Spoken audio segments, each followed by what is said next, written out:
हर script का अपना एक सफ़र होता है। तो चलिए ऐसे ही एक सफ़र पे जिसका नाम है स्क्रिप्ट नामा।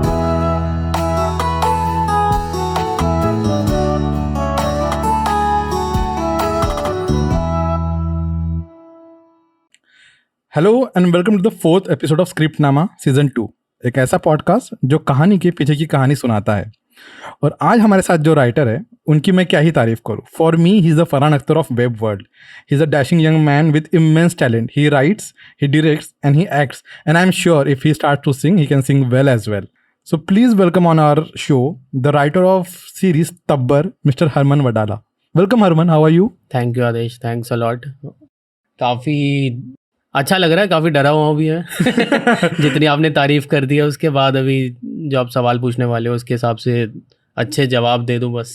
नहीं सर, सवाल तो सबसे आसान है। सबसे पहला सवाल मेरा यही है, how did you start your journey of becoming a writer and director? ये कीड़ा राइटिंग का या ये कीड़ा डायरेक्शन का कहाँ से आया? बचपन में था, कॉलेज में आया? कॉलेज तक मैं फिल्में बिल्कुल नहीं देखता था, मेरे को फिल्में बिल्कुल पसंद नहीं थी। मेरी फैमिली में मेरी बहन शाहरुख की फ़ैन है, मेरे पापा को सारी फिल्में अच्छी लगती हैं, अमिताभ बच्चन के बहुत बड़े फ़ैन हैं, मेरे मम्मा भी माइंड नहीं करते फिल्में।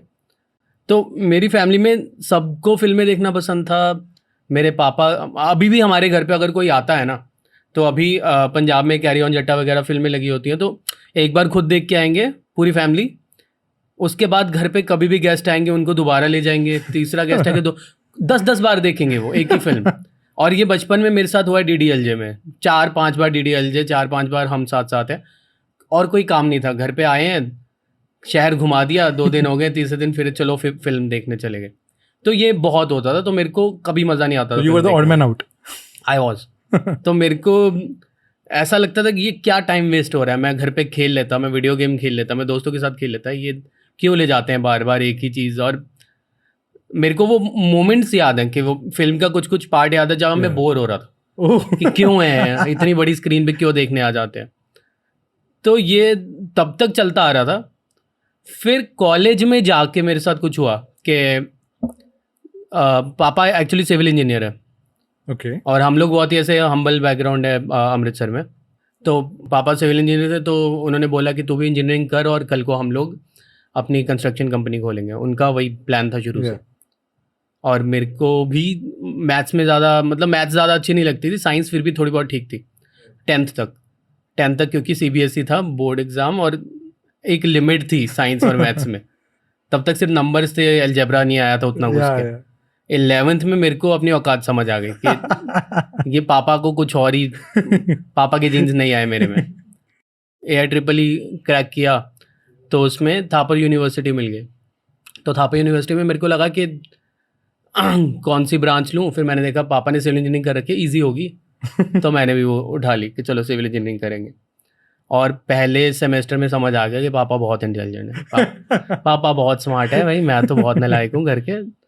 और कोई एग्ज़ाम कुछ भी हो रहा है सब में F ग्रेड F से नीचे कुछ नहीं था। और ऐसा अगर होता तो शायद वो मिलता होता तो मेरे को अकेले को मिलता। और मेरे को ऐसा कॉन्फिडेंस डाउन हुआ क्योंकि बाकी सब लोग जेन्युइनली इंजीनियरिंग करने आए थे, और मेरे को ऐसा रियलाइज़ हुआ कि मैं तो डिस्कवर करने आया था और यहाँ पे मैं तो गलत हूँ। तो मेरे को एक चीज़ पता चल गई थी पहले साल में कि मैं बहुत गलत जगह आ गया हूँ। सही जगह क्या थी? हॉस्टल। दोस्त बने, ठीक है, हॉस्टल में बहुत अच्छे लोग मिले। तो मैं इससे पहले पंजाब से निकला ही नहीं था कभी। हाँ। और कॉलेज में भी पंजाब में ही था, पटियाला में, अमृतसर से पटियाला तक ही गया था। बट वो जो कॉलेज था वहाँ पे डाइवर्सिटी इतनी थी कि मेरे हॉस्टल में मेरे साथ 2 लोग दिल्ली से थे, एक बंदा जबलपुर का था। तो जैसे ही उनके साथ बातचीत होनी शुरू हुई तो धीरे धीरे फिर मेरे को रियलाइज़ हुआ कि अच्छा और भी चीज़ें हैं करने को, और भी लोग मिले जो नहीं करना चाहते थे, स्टिल पढ़ रहे हैं। पर मेरे से वो हुआ नहीं। मैंने कोशिश करी और बहुत पढ़ने के बाद मेरा D ग्रेड आया। मुझे लगा यार ये तो मेरा मैक्सिमम है जो बाकी लोगों का मिनिमम है। तो मैं बहुत ही और फिर उस टाइम पे ना फेसबुक आपको वो कोट्स दिखाता था ना कि एक मछली है जो पंछी की तरह रेस लगाने की कोशिश कर रही। तो मेरे को लगा, और मैं ऐसे रिलेट करता था, हाँ यार मैं वही हूँ, मैं वो मछली हूँ जो पंछियों के बीच में बैठा। तो वो चीज़ें होती थी मेरे साथ। पर फिर क्या हुआ, फर्स्ट ईयर में एक ना शॉर्ट फिल्म मेकिंग कंपटीशन होता था, तो फेस्टिवल होते, तो फेस्टिवल्स में वन ऑफ दी कंपटीशन था फिल्म मेकिंग। ओह, तो हम लोग चले गए दोस्तों के साथ, मैं वहाँ पे बैठा था और मेरे को पता नहीं था कि कौन फिल्म बना रहा है ये, मुझे लगा था स्लाइड शो होगा कुछ। तो ऑडिटोरियम में मैं बैठा जाके, तो उस दिन उस फेस्टिवल का नाम था इजहार, और मेरे को याद है मैंने पहली बार शॉर्ट फिल्म देखी। मेरे ही साथ वाले कमरे में एक लड़का था, Nikhil, and he was acting in it. और मतलब मैं ऐसे अमेज हो गया देख के कि ये क्या है। वो फिल्म बहुत ख़राब थी लेकिन मेरे को उस पर हैरानी हुई कि यार लॉन्डो ने मिलके एक फ़िल्म बना दी 15 मिनट की। और जैसे जैसे उन्होंने वो, मतलब मेरे को लग ही नहीं रहा था वो हॉस्टल रूम है, जैसे उन्होंने Right. शूट किया था। हाँ, फिर और वो हमारे फर्स्ट ईयर की फिल्म थी। फिर सेकंड ईयर वालों ने अपनी फिल्म दिखाई और वो तो नेक्स्ट लेवल, वही बॉलीवुड के गाने लगा के उन्होंने दिल जीत लिया। फिर थर्ड ईयर वालों ने, और उनका थोड़ा सा कम था मनोबल। फिर फोर्थ ईयर वाले तो ऐसे था कि बनानी पड़ रही है उनको। बट उस दिन मेरे को ना वो निकला ही नहीं दिमाग से। मेरे को ऐसा लगा यार ये करना है, ये कैसे होता है। तो उस दिन मैं अपने सीनियर के पास गया जो थापर मूवी क्लब चलाता था, उनका नाम मनु मदान था। तो उनके पास मैं गया, मैंने कहा यार मेरे को फिल्म बनानी है। तो उन्होंने बोला लैपटॉप है तेरे पास? मैंने बोला हाँ। कहते कैमरा है? मैंने नहीं। कहते ये ले पेन ड्राइव में ये सॉफ्टवेयर है, एडिटिंग सीख। Right. सबसे पहले एडिटिंग सीख। तो मैंने एडिटिंग सीखनी शुरू करी। छोटे छोटे वही फ़ोटोज़ के कोलाज बना के पीछे गाना लगा दिया जो यूट्यूब पे स्टार्टिंग में आते थे, वो करना शुरू किया। तो वहाँ से करते करते फाइनली मैंने अपने दोस्तों को मनाया कि एक फ़िल्म बनाते हैं। मैं अपने घर से पुराना हैंडीकैम उठा लाया छोटियों में, और उसके साथ मैंने आके रैंडमली एक फ़िल्म बनाई, रोज़ टू प्रपोज। बेसिकली एक लड़का है जिसको बस एक लड़की को प्रपोज करना है, लेकिन वो जो लड़की है उसके पीछे एक गुंडा भी पड़ा हुआ है इस कॉलेज का।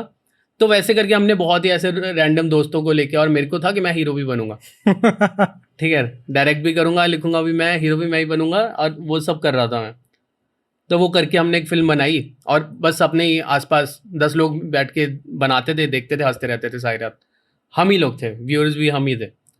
फिर उसके बाद अगले साल में वो कंपटीशन आया। तो कंपटीशन तक ना मैं हर रोज़, अब वाईफाई ऐसे तो मिलता नहीं था, हॉस्टल में वाईफाई था, तो मैंने यूट्यूब पे सीखना शुरू किया और सीखना शुरू किया और फिल्में देखनी शुरू करी।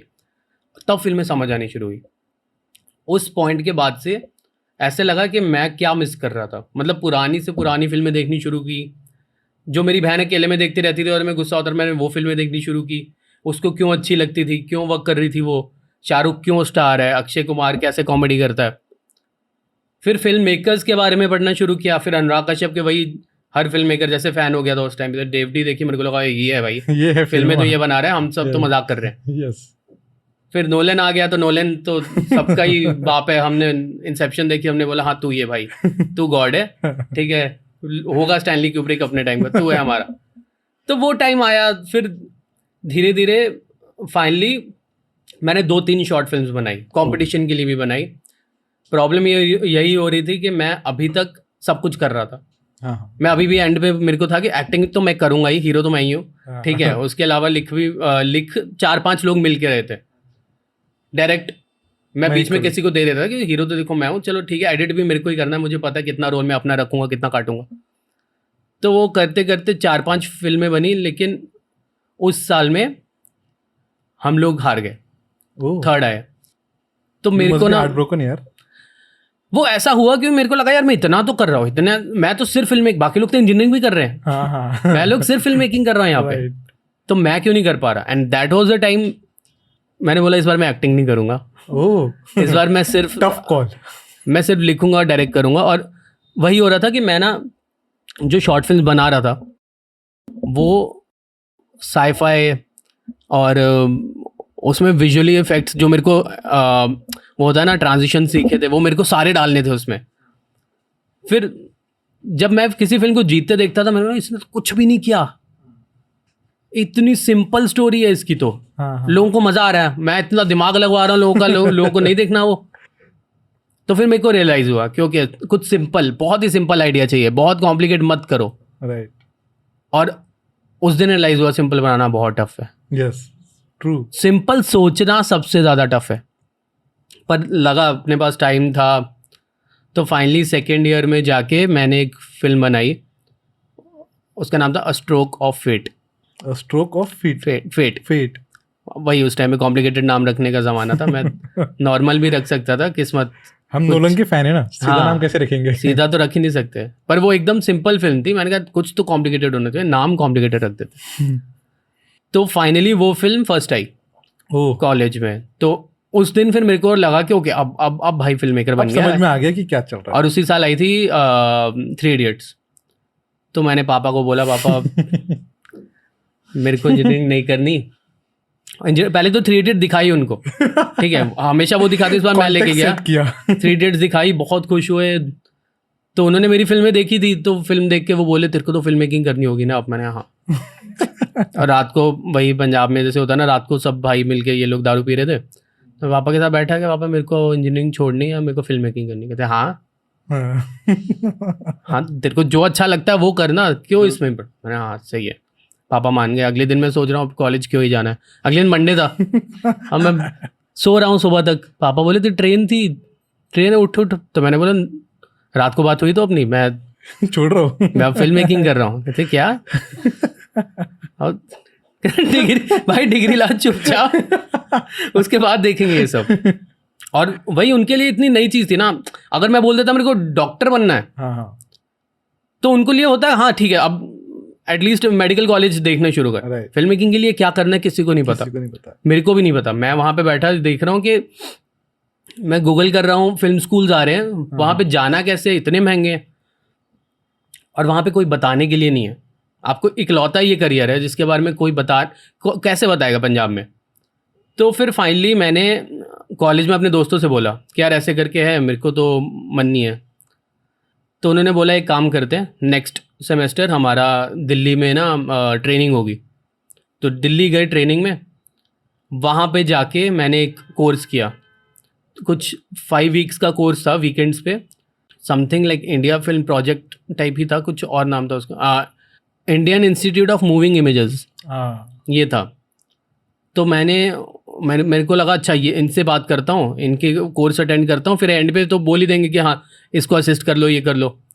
तो 5 हफ्ते लगाए। पहली बात तो उन्होंने जो सब सिखाया वो सब आता था मुझे, यूट्यूब से ही सीख लिया था मैंने। उसके बाद एंड तक मैं वेट कर रहा हूँ कुछ होगा, कुछ नहीं हुआ। कोर्स ख़त्म हुआ, उन्होंने फ़ोन उठाने बंद कर दिए, कुछ नहीं भाई आगे बढ़ो। तो उसके बाद दिल्ली में बैठा हुआ हूँ मैं, और मैंने कॉलेज छोड़ दिया। मैंने घर पे नहीं बताया था, हाँ हाँ, मैंने कॉलेज छोड़ दिया। मैंने बोला अब मैं दिल्ली में रहूँगा, यहीं पे ढूंढूंगा। तो वहाँ पे मेरे को एक बंदा मिला जो क्राउड फंडिंग से एक साईफाई फिल्म बना रहा था। मैंने कहा भाई यही करना है, इस बंदे को असिस्ट करना है, ये फिल्म बना लेगा हाँ हाँ। और फिर मैं इसके पीछे पीछे चलो अपनी फिल्म। वो बंदा क्राउड फंडिंग के पैसे लेके भाग गया। Oh shit. मैं उसको 4 महीने तक असिस्ट कर रहा था, वो मेरे को 12,000 रुपये दे देता था मंथली, तो मेरा थोड़ा रहने का हो जाता था। फिर वो भाग गया।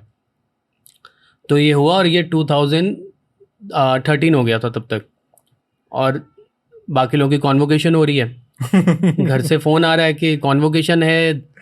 तो मैंने बोला नहीं, किसने बोला आपको, ऐसा कुछ नहीं है। वहाँ पे झूठ बोला। 2013 में मैंने अपने दोस्तों से बोला यार देखो तुम्हें भी जॉब नहीं मिल रही हाँ हाँ। इंजीनियरिंग के बाद भी, मैं भी वेला हूँ।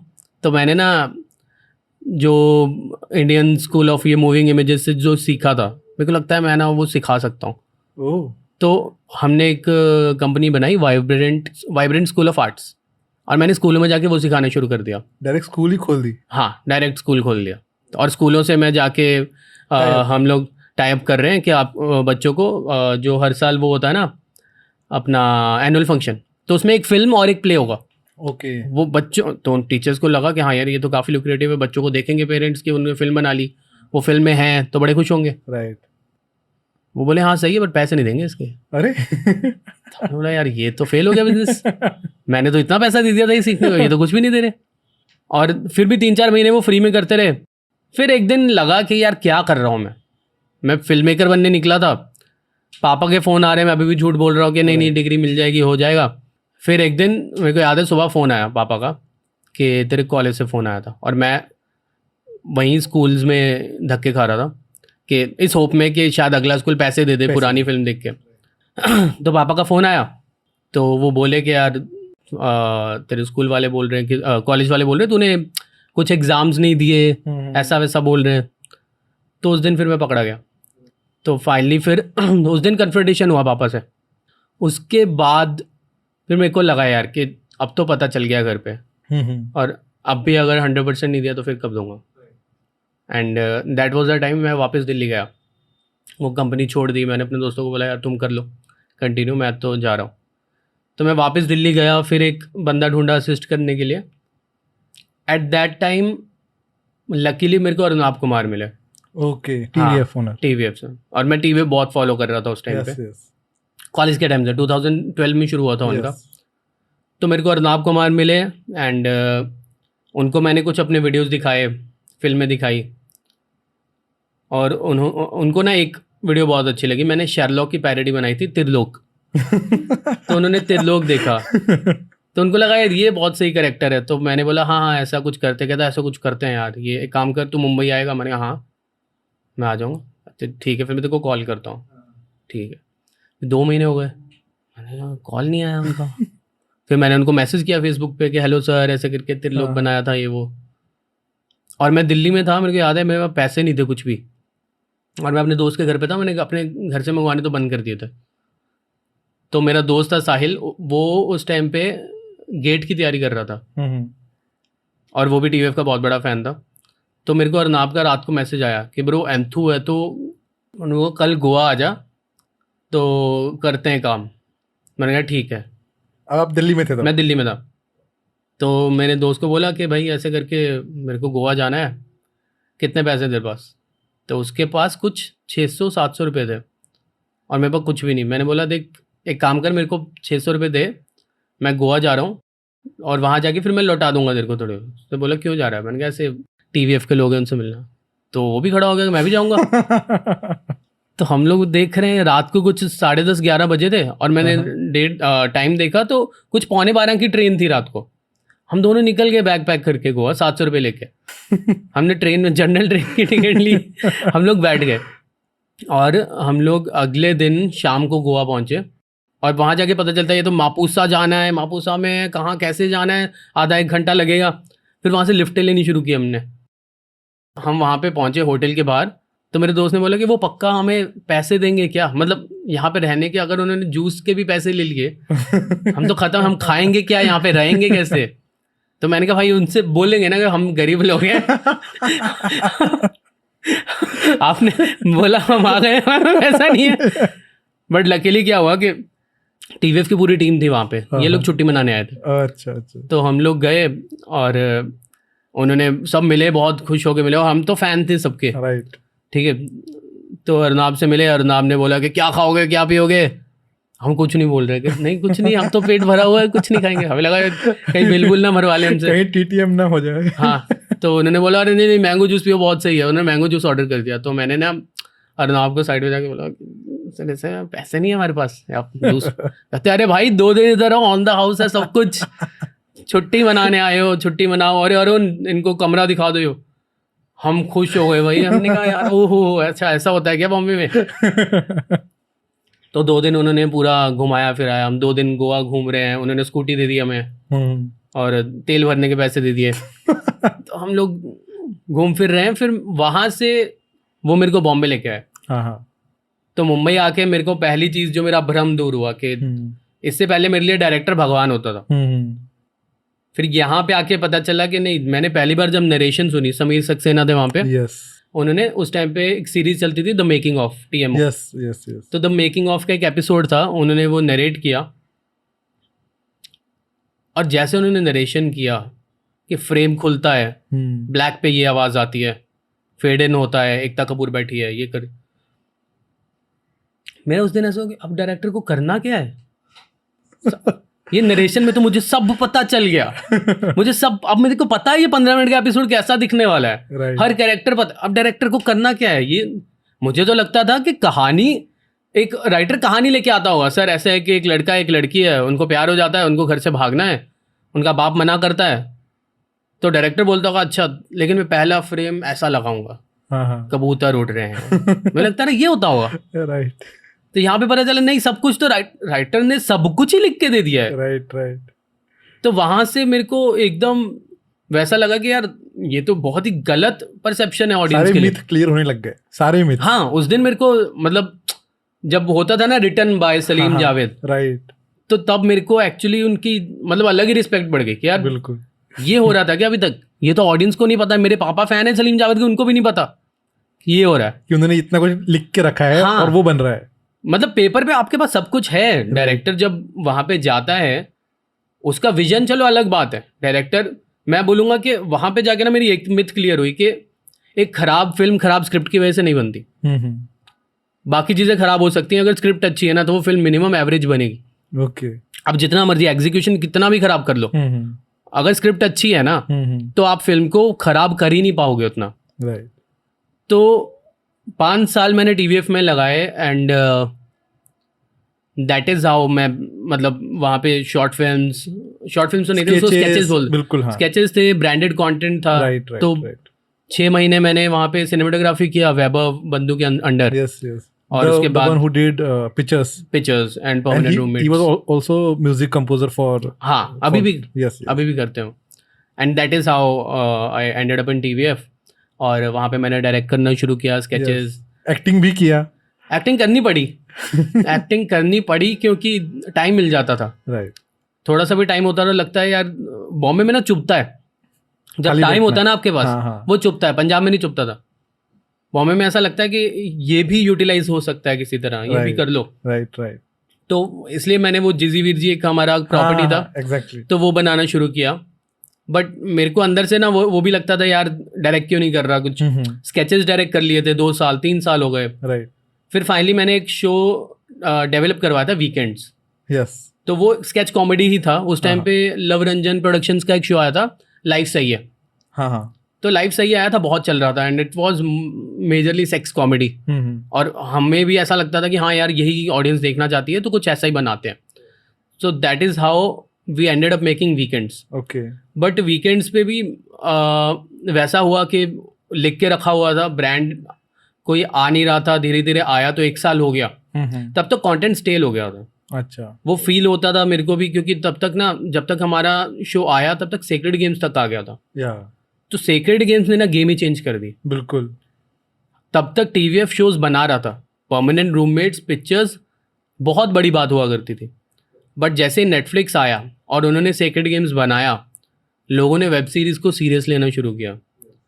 और उस टाइम पे मेरा शो आया था तो मेरे को खुद नहीं ऐसा लगता था यार ये तो बहुत पुराना कंटेंट है, अभी भी वैसा है outdated हो गया ये तो। बहुत आउटडेट हो गया था। राइट। तो मैं उनको वीकेंड्स नहीं दिखा पाया। मेरे को बड़ा गुस्सा आता था कि वो सेक्स कॉमेडी है, मैं घर वालों को क्या दिखाऊं। क्या दिखाओ। मैं अपने मम्मा पापा के साथ बैठ के वो नहीं दिखाऊंगा। हाँ। तो उस टाइम पे मेरे को लगता था कि कोई ऐसी भी चीज़ बनानी है जो मैं घर वालों के साथ बैठ के देख पाऊँ। Okay. So that was the core idea behind. घर वालों के साथ देखने के लिए कोई एक चीज हाँ, आपको लिखनी थी। Okay. फिर लिखते लिखते मेरे को होता है यार ये वैसी भी चीज़ भी होनी चाहिए जो मेरे उम्र के लोग भी देखें, घर वाले भी देखें, या मेरी उम्र वाले लोग देख के बोले यार मैं घर वालों को भी दिखा सकता हूँ। हाँ। उस टाइम पे सिर्फ गुल्लक था वैसा। यस। और कुछ शो नहीं था। और मेरे को था गुल्लक जो है ना, हाँ देखते हैं लेकिन बड़ा सेफ शो है। राइट। गुल्लक वैसा शो है जो मैं एक एपिसोड देखा और मैं बोलूँगा हाँ ठीक है, बाकी मैं कल देख लूँगा। यस। मैं चाहता था यार कोई ऐसा शो हो जो लोग बिंज करे बगैर नहीं रह पाए। उन्होंने पहला शुरू कर दिया तो उनको होगा यार अब खत्म करना पड़ेगा। राइट। और उसके लिए तो मतलब सच में खून निकल आता है ऐसा सोचते हुए कि ये कुछ बनाना है। यस। सो तब्बर का टाइटल से एक आपका रिक्वायरमेंट ये था कि ऑडियंस सबके साथ देख सके और ऑडियंस बिंज वॉच कर सके। हाँ। तो लॉगलाइन ऐसा कुछ सोचा था या एक लाइन लॉगलाइन थी? अब मतलब क्या ही झूठ बोलूँ, मैं जब रिसर्च कर रहा था, हाँ, मैं उस टाइम पे एक इमोशन ढूंढ रहा था, बहुत ही कोर इमोशन जिसकी कोई बाउंड्री ना हो। मेरे लिए वो था कि अगर मैं पंजाब बेस्ड शो बना रहा हूँ तो उसका इमोशन यूनिवर्सल होना चाहिए। फिर मैं ढूंढते ढूंढते मेरे को मैं रिसर्च ही कर रहा था, पता चला उस टाइम पे कि दृश्यम के 5 लैंग्वेज में रीमेक्स बन चुके हैं। यस। और इंडिया में और कोई ऐसी फिल्म नहीं थी जिसके इतने रीमेक्स हो। राइट। तो उसी दिन मेरे को क्लियर हो गया था कि ये इमोशन तो यूनिवर्सल है। हाँ हाँ। फैमिली में अगर कुछ बुरा हो जाए तो सारी फैमिली मिलके वो यूनाइट हो जाएगी यस आपके एक गलत मेंबर को भी बचाने के लिए। यस यस यस, व्हाट वो अ ब्यूटीफुल इनसाइट। वो फैमिली वाली जब चीज आई ना, तो मैंने पहले लिखना शुरू किया हाँ एंड वो दिल्ली में बेस्ड था वो शो, ओके क्योंकि मेरे को भी था पंजाब बेस्ड बनाऊंगा तो हाँ।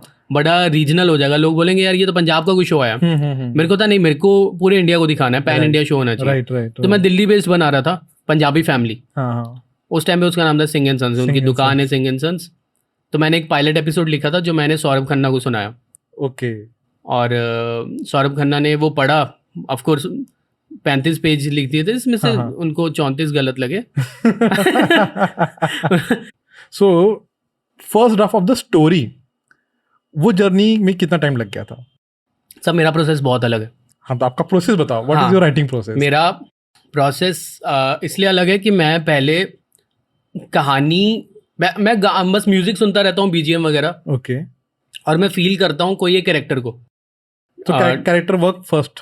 हाँ, मेरे लिए अच्छा मेरे लिए वैसा था कि टब्बर में I always felt more about Omkar yes the father the father. Yes तो मैं जैसे म्यूजिक सुनता रहता था, आई ऑलवेज फेल्ट लाइक वो क्या फील करता होगा, उसके बेटे से ये हो गया, क्या करेगा वो। यस तो मेरे को एंड नहीं पता होता था कहाँ जाएगी कहानी। हाँ हाँ मेरे को ना शुरू करने में मजा आता है। यस एज अ डायरेक्टर मेरे को हमेशा हमेशा वो ओपनिंग फ्रेम क्या होगा, हाँ ठीक है, मेरा शो शुरू होगा तो कहाँ से होगा, टाइटल क्रेडिट कैसे होंगे, क्योंकि सबकी वेब सीरीज आ रही थी तो अपनी वेब सीरीज तो ऐसी होनी चाहिए। मेरे को टब्बर में बिल्कुल विजुअली खेलना था। मेरे को था कि यार मेरे को पंजाब, ऐसा पंजाब दिखाना जो किसी ने नहीं देखा आज तक। यस डार्क ग्रीटी हाँ। एजी, और ऐसे रिलेशनशिप्स दिखाने हैं और पंजाब को उतना नॉर्मल दिखाना है जो आज तक नहीं देखा। हमेशा लोग कोई पंजाबी शो या पंजाबी फिल्म के बारे में सुनते थे तो सबको दिमाग में आता रहा बल्ले बल्ले हड़िप्पा होगा, कोई खेतों में लड़कियां नाच रही होंगी, भंगड़ा हो रहा होगा, राइट कुछ तो लाउड सा चल रहा होगा। और वही होता था। मैं किसी को भी बोलता था पंजाबी शो तो सबके दिमाग में होता था क्या वीजा के बारे में, इमिग्रेशन नहीं तो क्या पंगड़े का कंपटीशन नहीं। तो मेरे को लगता है यही मिथ तो तोड़नी है कि ड्रग्स भी नहीं करने, मेरे को ड्रग्स भी नहीं लाने उतने। राइट मेरे को एक्चुअली एक नॉर्मल कहानी दिखानी है, एक नॉर्मल फैमिली की जहां मैं रहा हूँ। यस तो टाउन पकड़ा, हाँ हाँ और जैसे जैसे मैंने रिलेशनशिप्स पकड़ने शुरू किए यस। तो मजा आने लग पड़ा। तो your character first kind of a writer जो कैरेक्टर्स पे पहले काम करता है, ओमकार फिर मुमताज। मैं एक्चुअली कैरेक्टर, मैं मेन कैरेक्टर को फॉलो करता हूँ।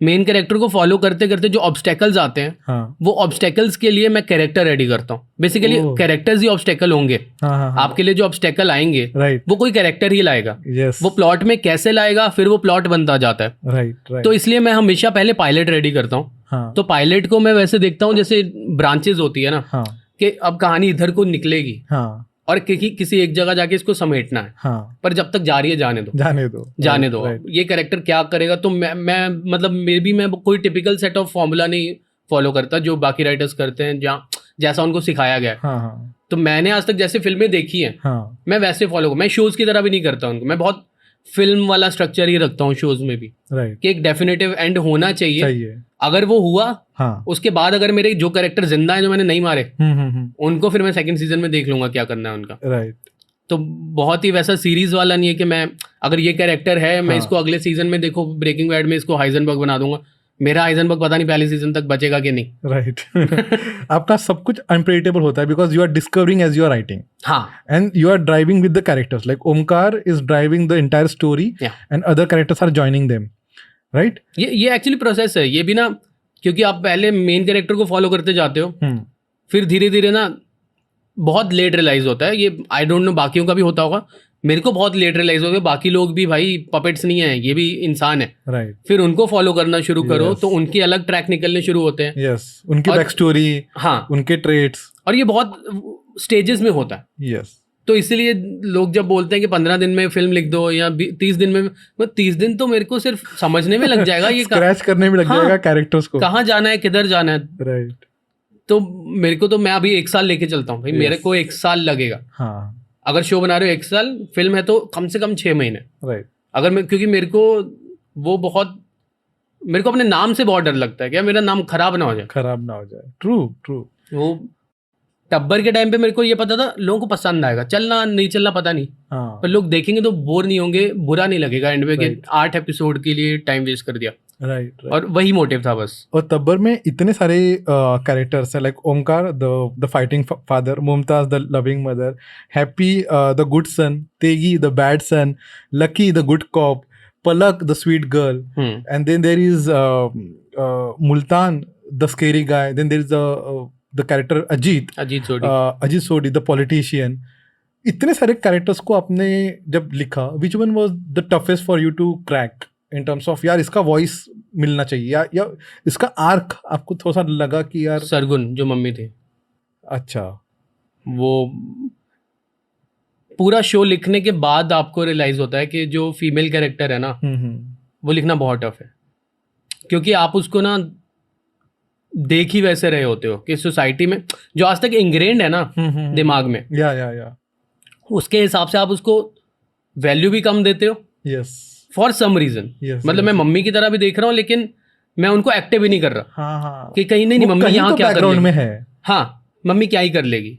एंड दैट इज व्हेन जो मेरे डायरेक्टर हैं अजीत सर, उन्होंने ये चीज़ पकड़ी यार कि ये मैंने अपनी फिल्म में भी करी थी।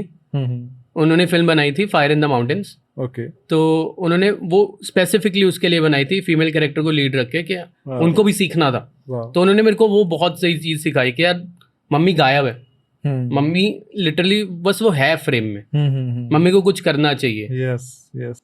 तो मेरे अंदर ना बहुत ऐसे बाउंड्रीज थे। जब वो बोलते थे कि यहाँ पे सरगुन गाड़ी लेके आ जाएगी, मेरे को था अरे मम्मी की ड्राइविंग, तो बोलते थे क्यों भाई, क्यों रोक रहे हो, क्यों नहीं आ सकती मम्मी को ड्राइविंग। अब मैं कुछ चीज़ों में बहुत ज़्यादा होल्ड बैक करके बैठा था, जो उस टाइम पे फिर ऐसे खोली कि हाँ मैं ही तो रोक रहा हूँ मम्मी को। काफ़ी कुछ अनलर्न किया आपने उस प्रोसेस में। बहुत कुछ अनलर्न किया, बहुत कुछ लगा कि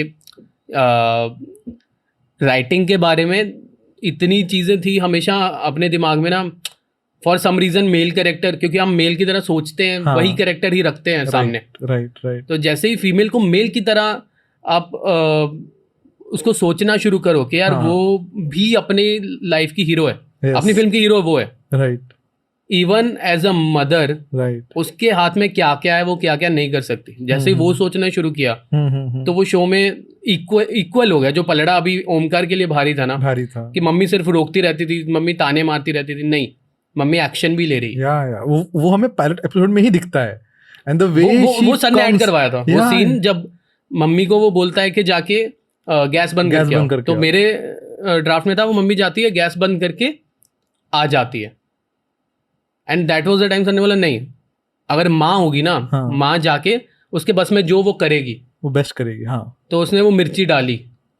मिर्ची डाली, खांसी आनी शुरू हुई।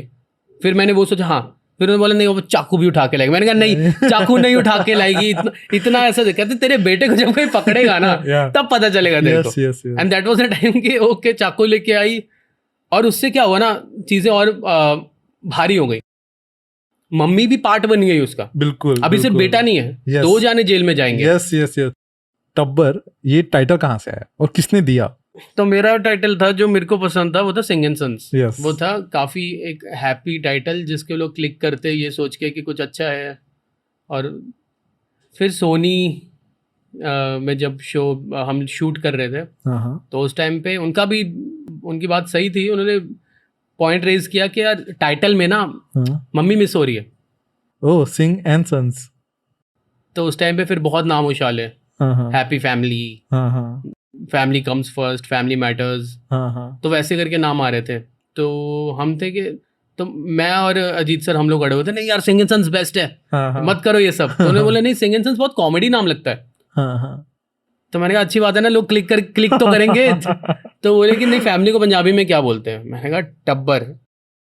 और मैंने ऐसे बोला, उतने ऐसे बोला टब्बर कि ऑफ कोर्स कोई सीरियस नहीं लेगा। एंड दे वर लाइक टब्बर is such a unique name, टब्बर। और वैसे शुरू हो गया टब्बर। और मैं ऐसे देख रहा हूँ ये क्या हो रहा है। अजीत सर भी देख रहे हैं, अरे ये लोग सीरियस क्यों ले रहे हैं टब्बर को? टब्बर तो टब्बर है। और it's such a common name for you in Punjabi, right? Exactly. But for us, like Hindi people, it's a very new word. It is a new word for you guys, and trust me, problem उसके बाद भी होती है। अगर मैं बॉम्बे में किसी को बोलूँ ना टब क्या, अगर किसी को 2 बार बोलना पड़ना क्या टब टब टब, हाँ, तो टब्बर आप हार गए हो, हाँ, टाइटल रखने में हार गए हो। यस यस तो मेरे लिए ये 5 साल की टीवीएफ में लर्निंग थी। Title Singh and sons was apt for this can show, never be mispronounced. Exactly, yes and safe नाम था। राइट। तो टब्बर से क्या हुआ है, अभी मैं बताता हूँ, 1 साल हो गया, लेकिन अभी भी कितने लोग, मेरे को एक प्रोड्यूसर ने बुलाया था, मैं गया एंड ही वाज लाइक, मेरे को 3 महीने तक लोग बोलते रहे आपने तुम्बाड़ देखा, तुम्बाड़ देखा, तो बोले हाँ तुम्बाड़ देखी हुई, नहीं नहीं शो भी आया तुम्बाड़, वो भी देखो। मैं बैठा थे, मैं सर पकड़ के बैठा हूँ कि हाँ मुझे पता है यही होने वाला था। फिर कहते मेरे को तो 3 महीने बाद पता चला वो तुम्बाड़ नहीं टबार था। मेरे को वो टबार भी नहीं है, वो टब्बर है। और ये कितने लोग टबार टाबर, आज तक मेरे को ऐसे सुन के गुस्सा आ रहा है कि यार ये रोक सकते थे।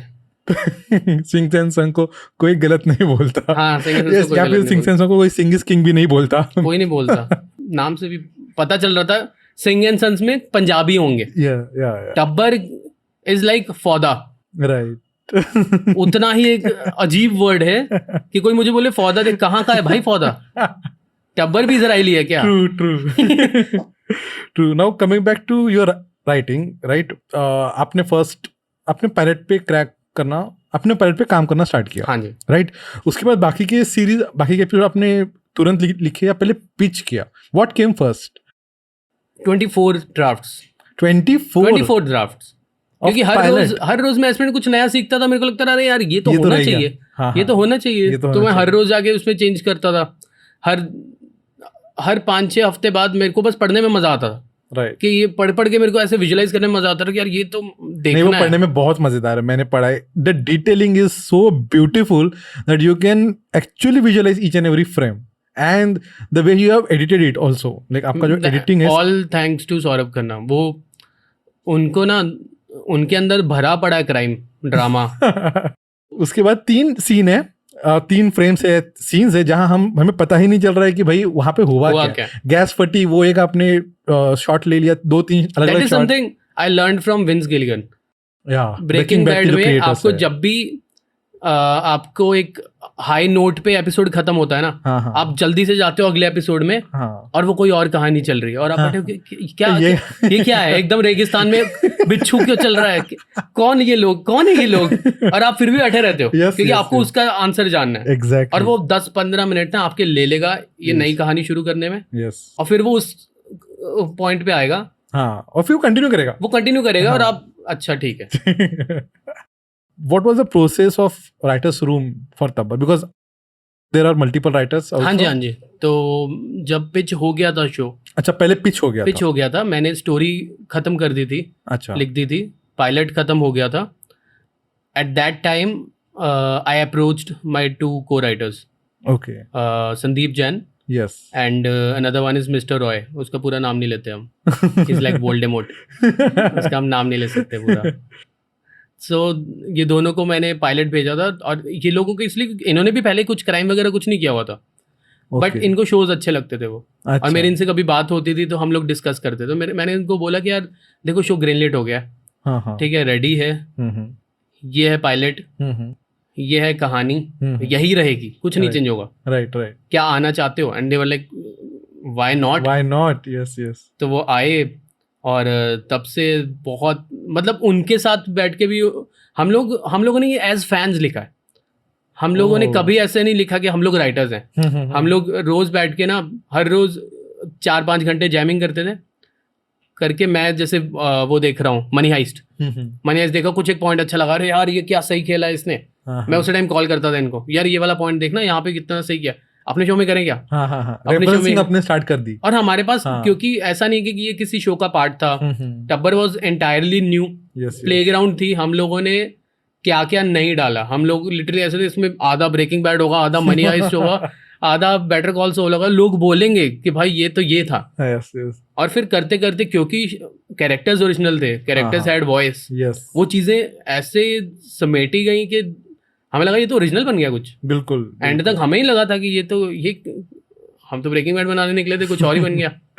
राइट। सो पिचिंग के बारे में बताओ यार, because as a new writer, और मैं तो खुद राइटिंग सीख ही रहा हूँ, और हमारे जो लिसनर्स है 90% of them are screen writers and wanna be screen writers और budding screen writers. what is most important in pitching? Sir Is actually it the pilot? Is it your conviction in the story? Is it the complete story? Because nowadays they also ask for season 2 sometimes when you go for a pitch. अभी ये तो बहुत पहले से चलता आ रहा है. As a new writer अगर आपको कोई भी काम बाहर नहीं आया तो बहुत ज़रूरी है, फॉर मी पायलट एपिसोड बहुत ज़रूरी है. Okay. लोग बाइबल बना लेते हैं, पूरी कहानी बना लेते हैं, साथ में राइटर्स नोट, कैरेक्टर्स की लिस्ट, सीजन 2 में क्या होगा, ये सब बना के देखो कोई नहीं पढ़ता. मैं खुद नहीं पढ़ूंगा वो चीज़. अगर कोई इतना बड़ा कुछ बना के भेज देगा ना मुझे, सबसे इफेक्टिव चीज़ है पायलट एपिसोड. मेरे को दिख जाता है शो. पायलट एपिसोड पढ़ते ही आपको वर्ल्ड पता चल जाता है, आपको कैरेक्टर्स पता चल जाते हैं. और अगर पायलट एपिसोड के एंड पे मैं हुक दूं कि भाई आगे क्या होगा, तो आप जीत चुके हो ऑलरेडी. फिर आप दो मेरे को बाइबल, फिर मैं उसके आगे से पढ़ना शुरू करूँ. अच्छा इधर जा रही है कहानी. मेरे को जब भी ऐसे वाले डॉक्यूमेंट्स मिलते हैं जहाँ पे कहानी है, वो मैं खुद मतलब बहुत स्लो रीडर हूँ मैं, तो मैं खुद नहीं पढ़ पाता वो चीज़ें. तो मुझे नहीं लगता नेटवर्क्स में बैठ के लोग उतना उनके लिए तो रोज़ के 100 आते होंगे, वो कैसे पढ़ेंगे इतना. बिल्कुल. तो मेरे को लग रहा है कि एक एज मिल जाता है अगर आप ना साथ में पायलट एपिसोड दो. और अच्छा खासा. So what is more recommended, writing first 10 pages or the entire pilot episode of 30-40 pages? आप 10 लिख दिए हैं तो फिर रुक क्यों रहे हो. Wow. हाँ 10 लिख दिए. मेरे को ना वो लगता है, अगर आपको एज अ राइटर आप अगर इमेजिन कर पा रहे हो और आपने 10 पेज लिख दिए ना, आप फिर नहीं रुकोगे, मजा आने लगता है. Yes, yes. आपको कहानी में जब मजा आने लगता है ना, तो आप फिर पूरा एपिसोड लिख के मानते हो. मैंने ना एक अनुभव सिन्हा की इंटरव्यू देख रहा था मैं उनकी. उन्होंने बोला था, उन्होंने मुल्क का जब आइडिया आया था, उन्होंने लोगों को बताया ऐसे करके ये फिल्म होने वाली, ये होने वाली है. तो लोगों ने बोला नहीं यार मत बना इस पे. तो कहते कि उनको ना वो चुल मच गई कि नहीं यार ये क्यों नहीं बनाऊं मैं. लोगों को क्यों लगता है ये नहीं बननी चाहिए. कहते उन्होंने जाके, फ्राइडे था, उन्होंने जाके लिख के संडे को रात को सबको ड्राफ्ट भेज दिया. तो मेरे को लगा यार कोई बंदा अगर एक वीकेंड पे पूरी फिल्म लिख दे रहा है, राइट, और वही ड्राफ्ट बना है, राइट, तो मेरे को लगा यार हम क्या है, हमने क्यों ऐसा बना रखा कि और 30 पेज नहीं है कुछ 30 पेज. अगर आपको पता है ना क्या लिखना है, अगर आपको पता है शो की फील क्या है, वो 30 पेज लिखो, किसी को पढ़वाओ. हो सकता है 29 पेज बिल्कुल ही गलत हो, बट आपको एटलीस्ट जो फीडबैक मिलेगा ना, उससे नए 29 पेज मिल जाएंगे. बिल्कुल. तो वही है, मेरे को लगता है यार कि अगर हम कहानी लिख रहे हैं और कहानी के 180 पेज लिख रहे हैं ना, उससे बेटर है 30 पेज पायलट के लिख दो. साथ साथ में रीडर को आसानी हो जाती है, बिकने में आसान हो जाएगा. ट्रू डिटेक्टिव में एक लाइन थी कि when you explore the darkness in the humanity you get to see the light.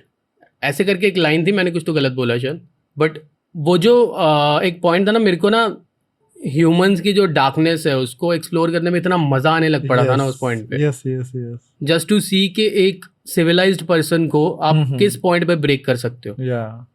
वो करते करते ना मेरे को ऐसा लगा मैं साइकोलॉजी पढ़ रहा था उस टाइम पे बैठ के. बिल्कुल. क्योंकि वो इतना बड़ा चैलेंज है. नॉर्मल अभी तक छोटे छोटे कॉन्फ्लिक्ट्स के साथ बनाते थे हम टीवीएफ में, कि छोटा सा कॉन्फ्लिक्ट पकड़ो, उसके अराउंड पूरा एपिसोड बना दो. बट कुछ ऐसा बड़ा और चैलेंजिंग पकड़ लो जो आपकी खुद के समझ के बाहर है.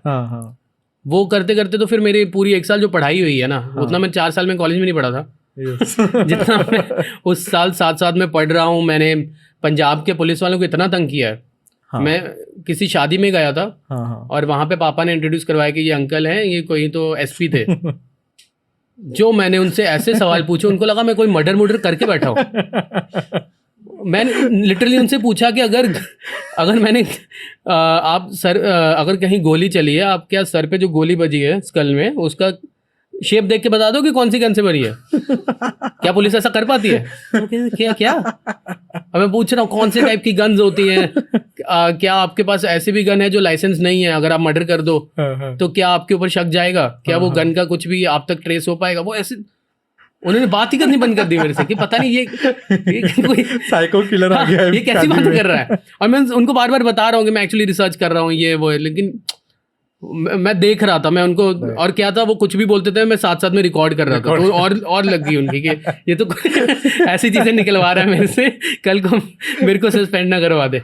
बिल्कुल बिल्कुल। आपने ऑलमोस्ट 1-1.5 साल तक ये कहानी लिखी, हाँ जी। राइट? राइटर ब्लॉक को कैसे डील किया इस पीरियड में, या you didn't experience writers block? Writers block actually तब तक सुना ही था, मेरे साथ हुआ नहीं कभी। अच्छा, हुआ ही मतलब ब्लॉक तब हो जब मैंने खुद को कभी राइटर माना ही नहीं करते करते। मैं पेजेस भरने से ज़्यादा मेरे को एक्साइटमेंट होती थी कि एंड तक कैसे पहुंचना है। ओके, बिकॉज आप वो एक्सप्लोर ही कर रहे हो, आपको हाँ, पता तो है नहीं। मेरे को ये सौरभ खन्ना ने बहुत सही चीज़ बोली थी कि पहले ना आप जो शुरू कर रहे हो ना, जैसे पहला एपिसोड शुरू किया, हाँ हाँ, उसके बाद बीच का छोड़ दो, खत्म कहाँ कर रहे हो वो देखो। तो लास्ट एपिसोड लिख लो, पहला लिख लो और लास्ट लिख लो। अच्छा, सीरीज का? सीरीज हो, फिल्म हो, अच्छा, बिगिनिंग आपने देख ली, यहाँ से हो रही है ना, हाँ, एंड कहाँ कर रहे हो, ओके, और एंड एकदम टेढ़ा करो, अनएक्सपेक्टेड, कुछ तो अलग। ऐसा एंड करो जहाँ पे आपको लगे यार यहाँ कैसे पहुंचेंगे, ये क्या है। और ये सेम विंस गिलिगन ने भी अपने एक इंटरव्यू में बोली थी कि उनके राइटर्स रूम में ना जब भी कोई एकदम वियर्ड बात बोलता है कि सॉल ना यहाँ पे कुल्फी बेचने लगेगा, तो सब हंसते थे, पर क्या बेच सकता है, क्या पहुंचे यहाँ तक। तो ऐसी बात सुन के मेरे को लगा हाँ यार ये तो है कि आपको जो वियर्ड लग रहा है ना, जो आपको अनएक्सपेक्टेड लग रहा है, ये तो ये कैरेक्टर कभी नहीं करेगा। हाँ हाँ, और अगर आपने वो करवा दिया उससे, तो लोगों को मजा आ जाएगा कि भाई ये कैसे हो गया, ये कहाँ पहुंच गई है कहानी, राइट। तो वो सीखा मैंने। तो आपके लिए वो पॉइंट क्या था जो आपने फर्स्ट इनिशियल ड्राफ्ट में लिखा था, एंड पॉइंट? मेरे लिए वो पॉइंट कि एक जो अपना हीरो है, अपना एक अच्छा हस्बैंड, एक अच्छा बाप, वो एंड तक अपनी ही वाइफ को मार देगा। वो जो पॉइंट था ना, वो मेरे को किसी ने ऐसे सजेशन में बोला था और मैंने बोला और फिर मेरे को 8-10 दिन हो गए थे और मेरे दिमाग से नहीं निकला वो, बिल्कुल, कि मैंने ये तो चाहता हूँ कि ओमकार को मैं एक डार्क पाथ पे भेजूं, लेकिन वो सब करके ना एंड पे पहले ओमकार सबको बचा ही रहा था। यस यस, और उससे ना ये दृश्यम ही हो जाती। हाँ, दृश्यम विद जॉनी गद्दार ट्विस्ट, और कुछ नहीं। हाँ, कि वो इतने लोगों को मार रहा है, लेकिन अगर वो कोलैटरल डैमेज होगा ना उसका, तो ये कुछ अलग बन जाए, वो भी उसके हाथ से। हाँ।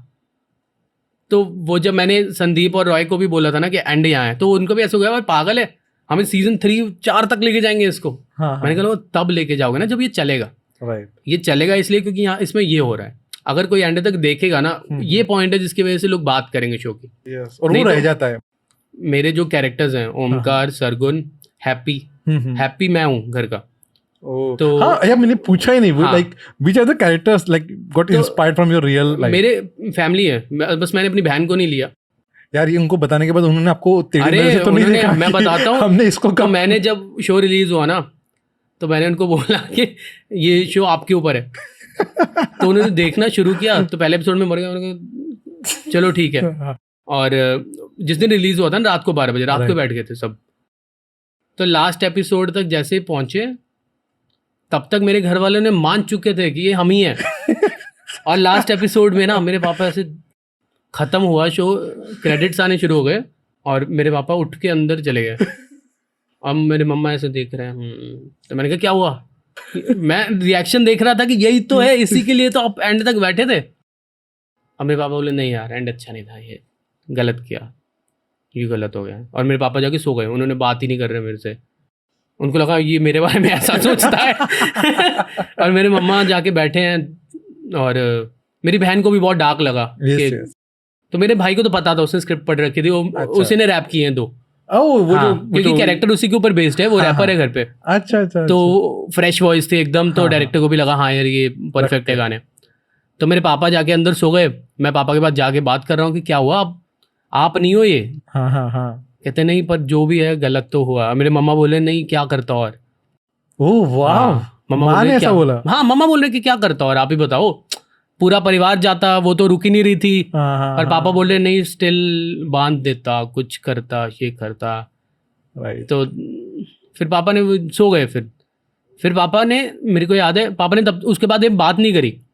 तो 1 हफ्ते 12 दिन बाद जब उनको किसी ने फोन करके बोला कि बहुत अच्छा शो है, ये था, उनको एंडिंग बहुत अच्छी लगी, ओके, जस्टिफाइड लगी, तब उनको रियलाइज हुआ कि ओके, लोग बात सिर्फ एंडिंग ही कर रहे हैं। उनको अच्छा लगा, लेकिन एंड हर किसी को पसंद आ रहा है। ओह तो फिर जाके उनको थोड़ा रियलाइज़ हुआ कि okay that was necessary, okay तो तब जाके उनको जस्टिफाइड लगा। तो उससे पहले तो उनके लिए वो था कि जस्ट अनदर शो।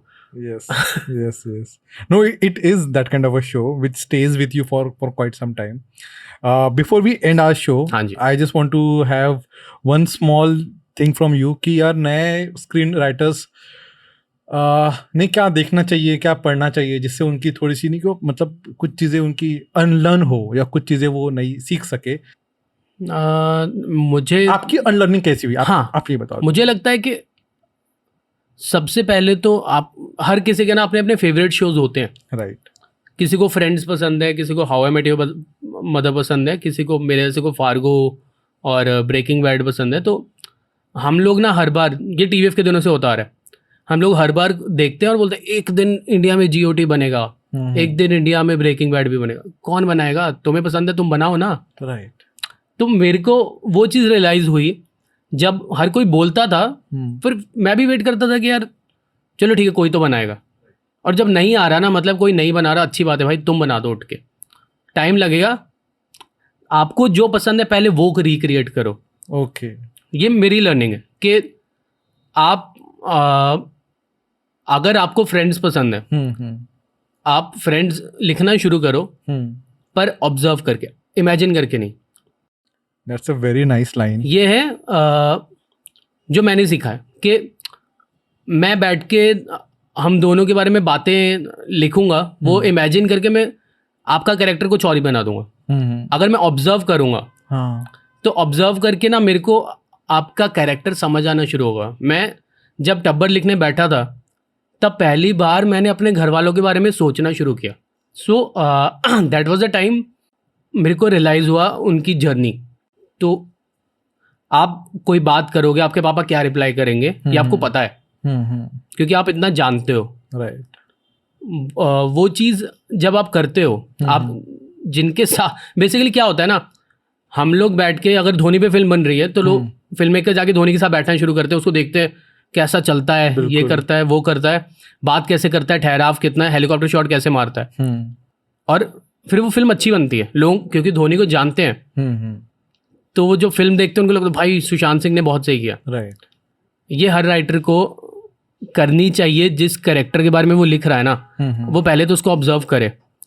तो मुझे लगता है ऑब्जर्व करके जब आप लिखोगे उस कैरेक्टर के बारे में, वो कितनी बात करता है, कौन से शब्द यूज़ करता है, किस चीज़ पे कैसे रिएक्ट करता है, वो चीज़ें जब होंगी ना, वो कैरेक्टर खुद ब खुद और रियल और ओरिजिनल लगने लगेंगे। धोनी को सब जानते हैं, इसलिए लोगों को धोनी पसंद आता है, आपके घर वालों को कोई नहीं जानता। राइट तो जैसे वो चीज़ दिखाते हैं ना, तो वो ओरिजिनल लगने लगते हैं कि यार हाँ ये ऑथेंटिक लोग हैं कहीं के। And I think that's how you can find nuances of your characters as Exactly. Well.